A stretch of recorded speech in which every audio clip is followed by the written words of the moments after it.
बॉलीवुड में कंट्रोवर्सीज तो होती रहती है, बट इस बार जो हुआ है वो सिर्फ गॉसिप नहीं है, ये एक इशू बन चुका है जहां सुपरस्टार के अगेंस्ट पूरी इंडस्ट्री बॉडी खड़ी हो चुकी है। और वो सुपरस्टार है रणवीर सिंह।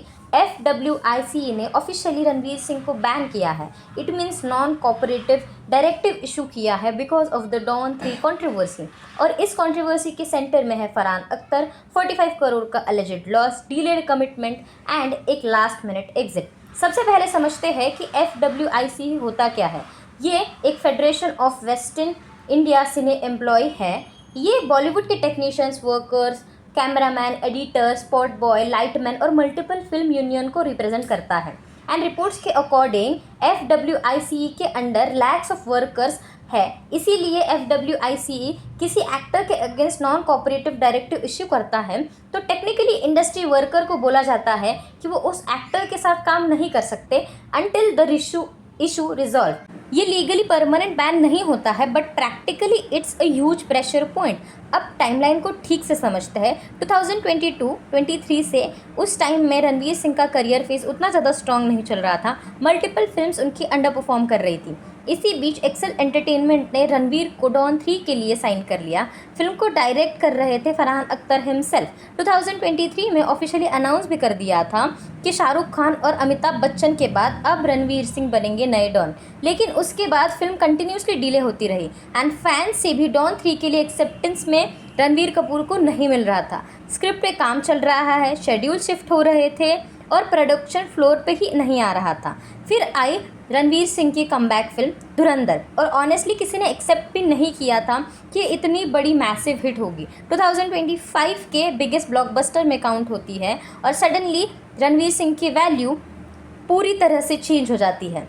जहां लोग बोल रहे थे कि रणवीर का स्टारडम ख़त्म हो जाने वाला है, वही एक्टर का फिर से एक बार नया लीग स्टार्ट हुआ था। एंड रिपोर्ट्स के अकॉर्डिंग धुरंधर के बाद डॉन 3 फाइनली शूट के लिए रेडी हो रही थी। फरहान और रणवीर के बीच में मीटिंग्स हुई, नेगोशिएशंस हुई और अपेरेंटली दोनों के साइड से म्यूचुअल अग्रीमेंट भी बना एंड शूट स्टार्ट भी होने वाला था। लेकिन असली कंट्रोवर्सी यहीं से स्टार्ट होती है। रिपोर्ट्स के अकॉर्डिंग शूटिंग स्टार्ट होने से पहले 3 वीक्स पहले रणवीर सिंह ने अलेजिडली प्रोजेक्ट से एग्जिट कर लिया था।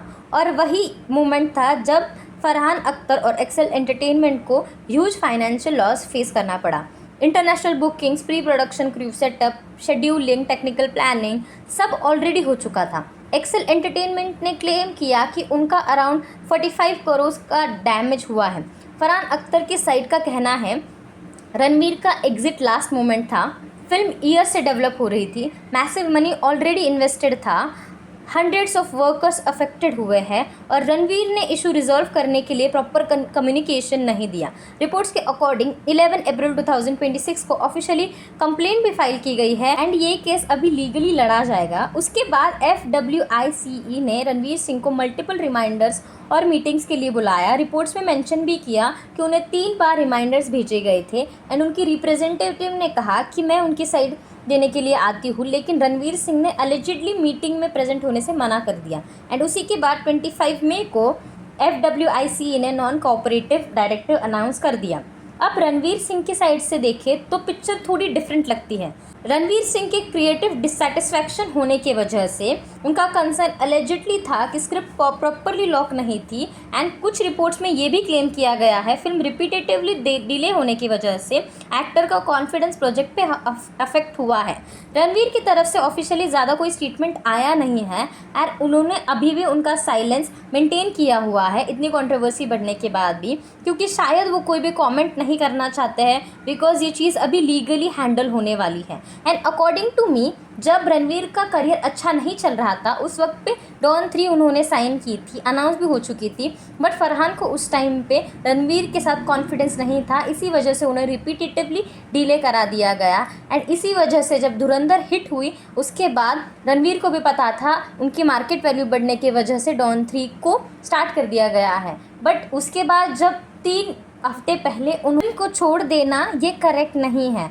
इसी वजह से फरहान को भी सच में बहुत ज़्यादा नुकसान भी हुआ होगा, बट रणवीर की साइड भी उतनी ही ज़्यादा वैलिड है। ऑनेस्टली इस कंट्रोवर्सी में दोनों साइड का आर्गुमेंट स्ट्रॉन्ग है।